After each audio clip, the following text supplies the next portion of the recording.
What is up, and welcome to the Uncontested Podcast, post-game edition, as the Thunder beat the Summer League Warriors 90-82. I'm your host for the evening solo show tonight, Jacob Niffen.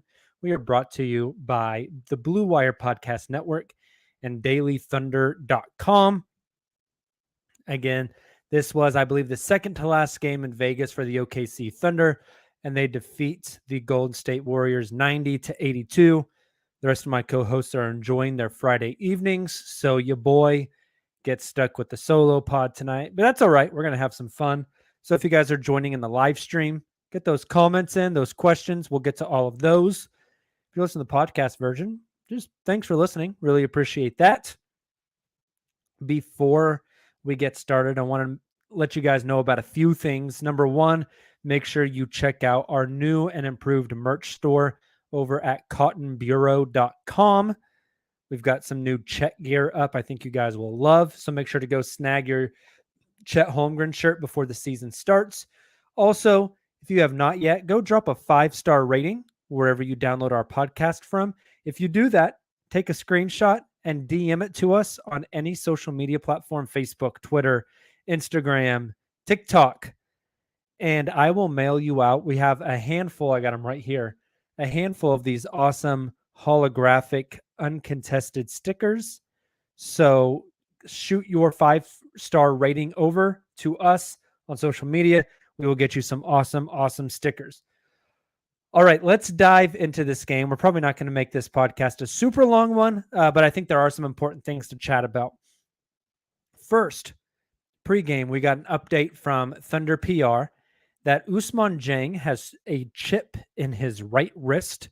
I've questioned, is it a Lay's? Is it a Doritos? That's a really bad joke. I apologize. He has a chip in his right wrist, so he is missing the rest of Summer League. He will be good to go for training camp, though, so that's good. It's probably just a precautionary thing. I don't know if it's going to require surgery or not. We also learned that Trey Mann would be out tonight due to that rolled ankle that he got in, I forget who they played the other night. But so Trey and Ousmane were going to be out. And then shortly after, we found out that Chet was going to sit, Josh Giddey was going to sit, and Poku, who hasn't played in Vegas yet, was also going to sit. So a lot of the big names out tonight for the Thunder. That left a starting lineup of Lindy Waters and J-Dub in the backcourt, Jeremiah Robinson Earl, Vit Krejci, and Jay Will in the front court. So a pretty interesting lineup. Everyone else who was available did get minutes. Abdul Gaddy, Jaden Shackelford, Omorui, I hope I pronounced that right, and Gabe Brown. I want to talk about a handful of these guys. So let's just dive right into these starters. The stat line that should jump off the page to you tonight, that seeing the way they played should give you a lot of confidence, for me, is Jeremiah Robinson Earl. J-Rob had 29 minutes tonight, shot 7 of 11 from the field, 64%. He had 15 points, 14 rebounds, 2 assists, only 2 turnovers. We've mentioned it a lot on this show, but J-Rob is just, he is so consistent. He is so fundamental. You know what you're getting from that guy every night. It's never like, okay, J-Rob's out there, I'm interested what he's going to look like tonight. No, it's a lot of players have waves up and waves down and waves up and waves down. J-Rob is just a smooth sailor, man. You always know what you're going to get. He was matched up on Jonathan Kaminga tonight at the 4.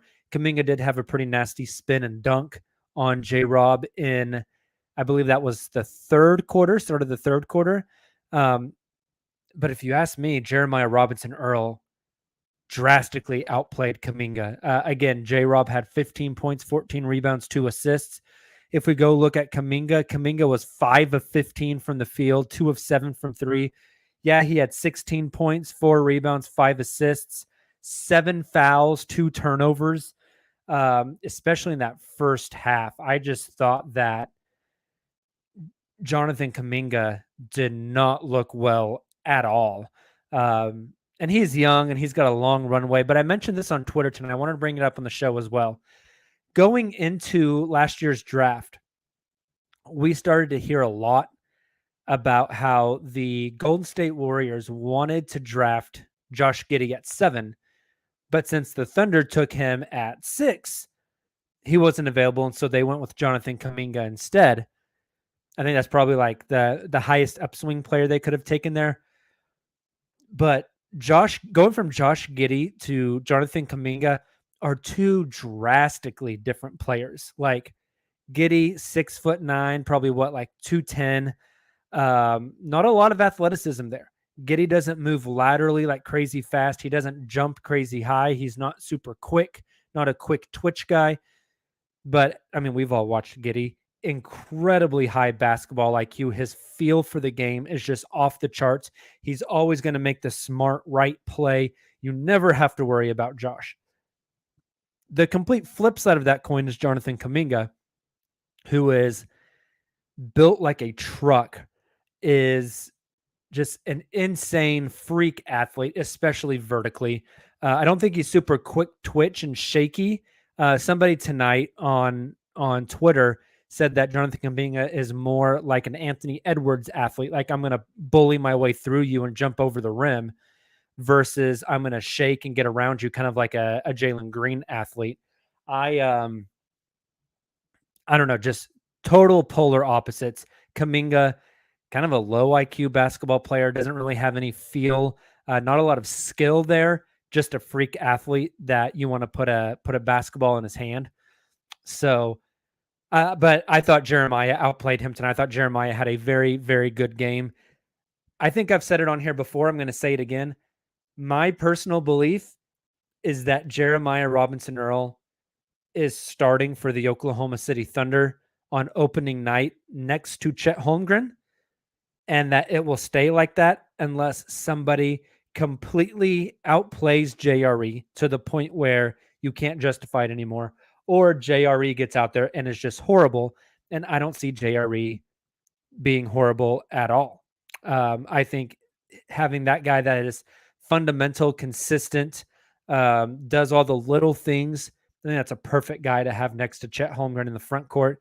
I know Baisley started a bit last year. I think Baisley is, if he's getting minutes this year, he's coming off the bench. That's kind of where I'm at on that. So J-Rob, definitely the guy that jumped out for me tonight.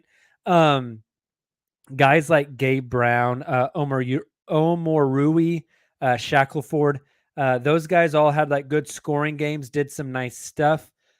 I don't really want to spend a whole lot of time on those guys because I don't think they're going to play like any minutes for the OKC Thunder during the regular season. I want to kind of focus on the guys that will play for OKC this year. So let's jump into those guys a little bit more. Lindy Waters, the third, 3 of 8 from 3 tonight. Those are the only shots he took were threes. He played 13 minutes, 9 points on 8 shots, 2 rebounds, an assist, a steal. Like, he was okay. I don't see him playing a whole bunch this season either. There's just way too many mouths to feed, too many guys to develop on this team. Also, a lot of you guys are getting comments in on the live stream here. Please continue to get your comments, your questions, your thoughts in so I can get to them at the end of the show. So let's talk about 3 guys that I kind of focused on tonight. That would be J-Dub, J-Will, and Vit Krejci. Jalen Williams, J Will, the center, 28 minutes tonight, 27 minutes tonight. I thought he had probably his best performance in a Thunder jersey yet tonight. He was 4 of 7 from the field, 1 of 2 from 3. He ended with 9 points, 5 rebounds, 4 assists. I wish I could see how many charges he took because it was like 3 or 4. really showed off the passing chops once again with 4 assists. He just reads the floor really, really well from the top of the key. Our guy, Derek Murray, who was live with us in the Blue Wire studio, God, how long ago was that? Just like 4 or 5 days ago. Mentioned that Jay Will is just like this great passer from the top of the key. I think he showed that again tonight. Matched up against James Wiseman, and I thought did a really good job using his body, rebounding the ball, had 5 rebounds, 2 of them were offensive. And then really in that second half started to show off some of the scoring prowess. He had a nice, it wasn't an and one, but it should have been off a J-Dub no-look pass, kind of in like semi-transition. He caught it, took the bump, fell back, floated it up. He had another, I think it was like a one-handed lefty, like turnaround, kind of fading push shot. He hit a catch and shoot spot up 3. Some nice stuff from Jay Will tonight. I think he's going to get a lot of G League minutes this year. That's kind of where I'm at with him. When you look at the Thunder front court, I think Favors and JaMychal Green are out of here. That's going to leave your front court for guys like Chet Holmgren, Jeremiah Robinson Earl, Darius Baisley, Mike Muscala, Usman Jang. I think those guys are going to soak up a lot of those front court minutes for OKC. I think J-Dub could even play some minutes at like the 4. Really, they're just going to play him as a wing, not as a big. I think it's more beneficial for us to look at these positions as like ball handlers, wings, and bigs. So those guys I listed, I think, are going to be your bigs. I think they really like Jay Will, and I think he will get some NBA time, but I think they're really going to prioritize some G League minutes for him to really get his feet wet and kind of help him climb that ladder of the competition level, right? I would say G League is going to be a little bit better or probably on par with Summer League. And so he needs to get a lot of burn there and then work his way up to the actual NBA roster and getting rotation minutes. I don't know if he'll get actual, like, be in a rotation night to night this season. I wouldn't expect that personally. But I think he's got an opportunity, right? He kind of, another guy kind of like Jeremiah, he does all these little things, all these small things that are really helpful. Let's talk about the other Jalen Williams, J-Dub. Played 30 minutes tonight. He rolled his ankle there in the third quarter, was down underneath the basket, got back up, stayed in the play, and then subbed out and immediately went to the locker room. And I was a little worried, but he came back and he finished out the game. So seems like that injury is no big deal at all. He is fine. I don't know if we'll see him in the final game. They might just play a whole lot of the G League guys and the end of the bench guys in that final Summer League game. But J-Dub, he's impressed us so far. He did so again tonight. This kid, he's awesome, man. I really like him a lot. I mentioned with Kaminga the other night on the post game that J-Dub and Mikal Bridges' measurements coming into the league basically identical. Mikal was an inch taller than J-Dub. J-Dub's wingspan is like an inch, I think 2 inches longer than Mikal's. They're both the same weight. They kind of have the same offensive game. I think J-Dub has a little more juice on the dribble with the ball in his hand, but they've both proved that they can cut, that they can hit an open shot, that they can finish at the rim. J-Dub's line tonight, 4 of 11 from the field, 0 of 1 from 3. Really let me down at the free throw line, 2 of 7. If he hits his free throws, he's at 15 points, 2 rebounds, 6 assists, a steal, and a block. But missing 5 free throws, it's kind of an eyesore on his box score. But 6 assists tonight. And here's the thing. I mentioned this on Twitter tonight as well. Really want to talk about it here. This Summer League coaching staff is really exploring putting J-Dub in a ton of different situations to see how he responds.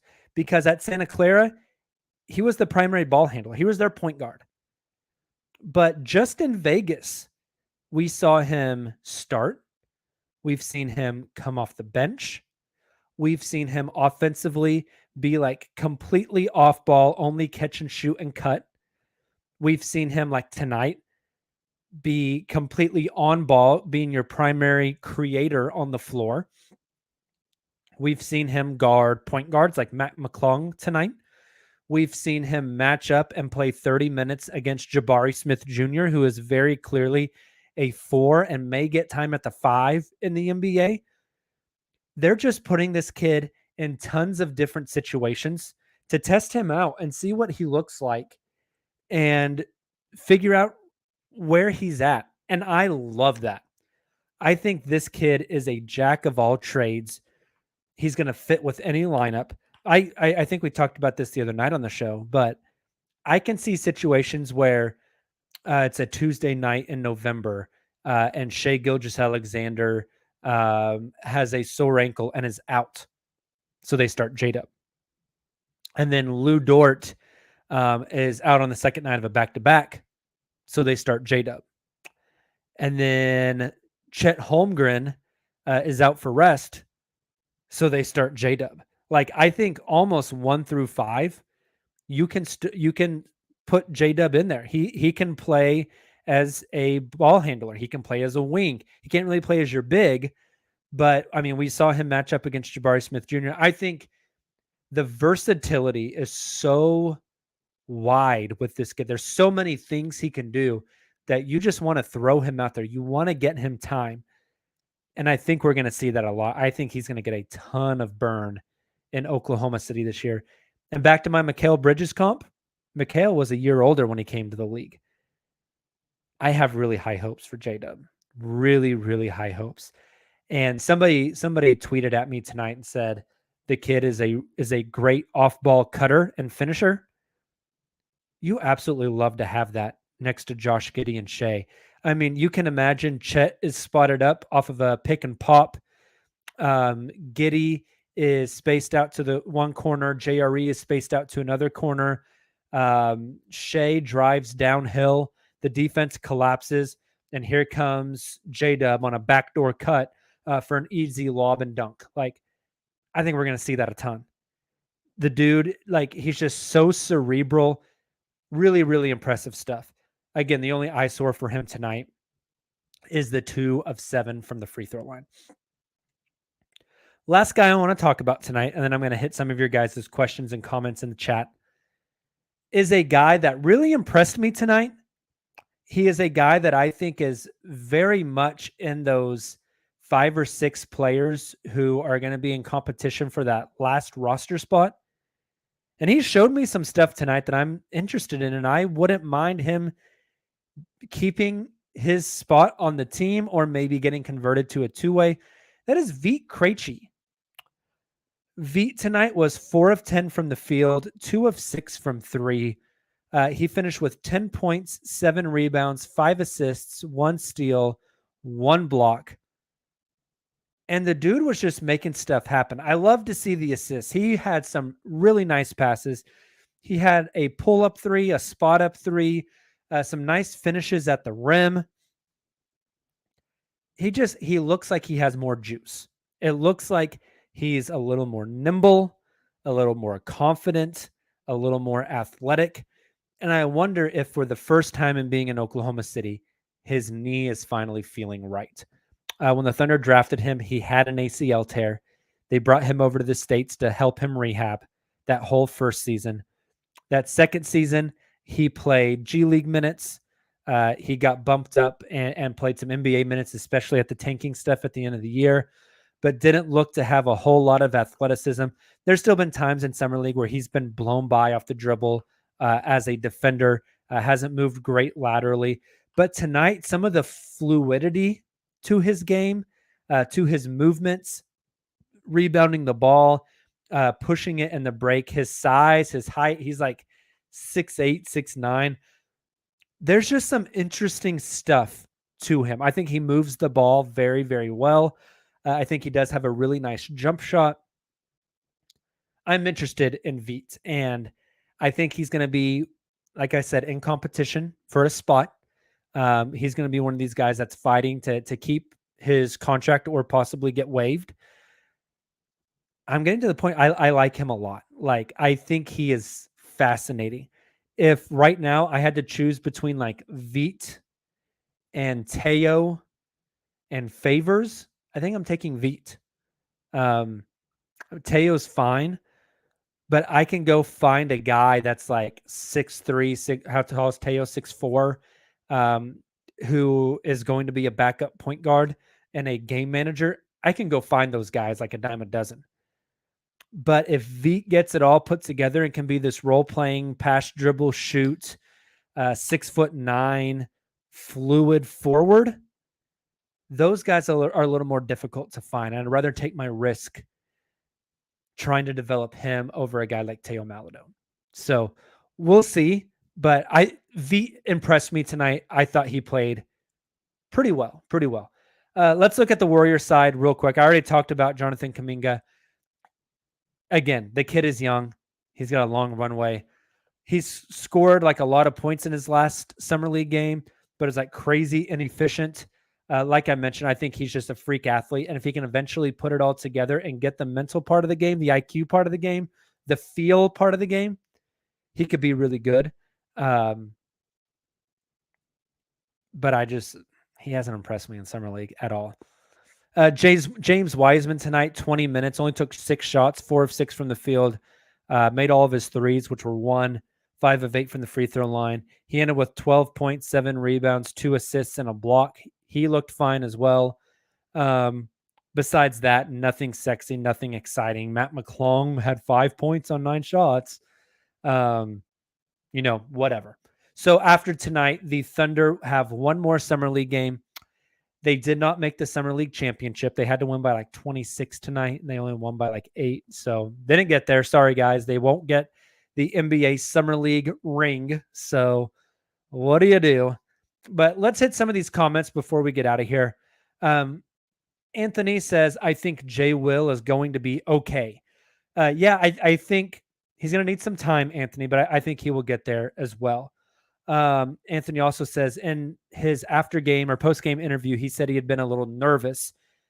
What a great place to work out the nerves in summer league. And I'm excited to see what he does in the preseason. But like I said, I think he's going to get some G League time. Niner by Nature says Poku is disappointing. It seems as if he did not get any better. We'll see what the regular season looks like. I think Poku will get regular season minutes. Massive season for Poku. This is year 3. This is where he's got to start putting it together. He needs to not go to the G League. He needs to prove that he can be a regular part of the rotation. That's kind of where I'm at with Poku. Thunder D said JRE ballin'. He took a step forward in summer league at least. Yeah, Thunder D, like he got more rebounds and points tonight. But if you told me that JRE is going to average 10 and 6 next year, I'd buy it. Right. He's just so consistent. I think he's going to do the same thing for you night in and night out. Niner by Nature says, I thought J-Dub nickname was Santa. No, we're not going with the Santa nickname. Niner by Nature, not into it. We're going J-Dub. I tried to get Lil Bill off the ground. Nobody was into it. So I think we're just going J-Dub. Carrie Cicero says, what's up, Jacob? I spent some time with Carrie out in Vegas at Summer League. Awesome dude. Really glad we got to link up, Carrie. I hope your drive home was well. What else do we have here? Thunder D's got my back. He says J-Dub is Lil Bill. I like it. Any other big ones? Carrie says, after watching what J-Dub and our young guys, what is your over-under on wins this season? Haven't made that decision yet, Carrie. Still mulling it over. But we will have coming up like in a couple of months, I guess, probably in September, we will have our massive like season preview podcast. We'll definitely get our predictions on air then. Niner by Nature says Lindy Waters better make the team. I think he'll keep his 2-way spot, at least for now. Niner by Nature. Thunder D says, I was really pleasantly shocked at, I think he's talking about Jay Will and containing Wiseman. Physically, Wiseman looks like a beast. Yeah, Wiseman is massive. But yeah, I thought Jay Will did nice. Drew a bunch of charges. The dude is incredibly vocal. Even on the TV, you can hear him talking defensively. At Summer League, being close to the court, you could really hear him. Oh, goodness. Carrie says he got home at 12:45 a.m. What a drive. Joseph, I think, is saying 52 as far as wins are concerned. Joseph, that is very ambitious. And Carrie says, don't blame you on not having my decision made for win totals yet. It's so hard. I think it went up a little for sure after Summer League. I would agree. What did they win last year? Like 23, 24. I think a popular number right now is like 30 as an over-under. It all depends if they pull the plug. If they pull the plug like they did last year and play Shaq LaFleur and Xavier Simpson and who the hell ever else, I don't know if they get there, right? But if they push everybody, if everyone stays relatively healthy, plays like 70 games, they were a good defensive team last year, and now you are adding maybe the best rim protector in the past 7-8 years in the draft. It's going to be interesting. It's going to be interesting. They need to be better offensively. They need to shoot the three ball better. They need better rim protection. I think they can improve on all three of those things. I'm not saying they're going to be great at those, but I think they can improve on those next year.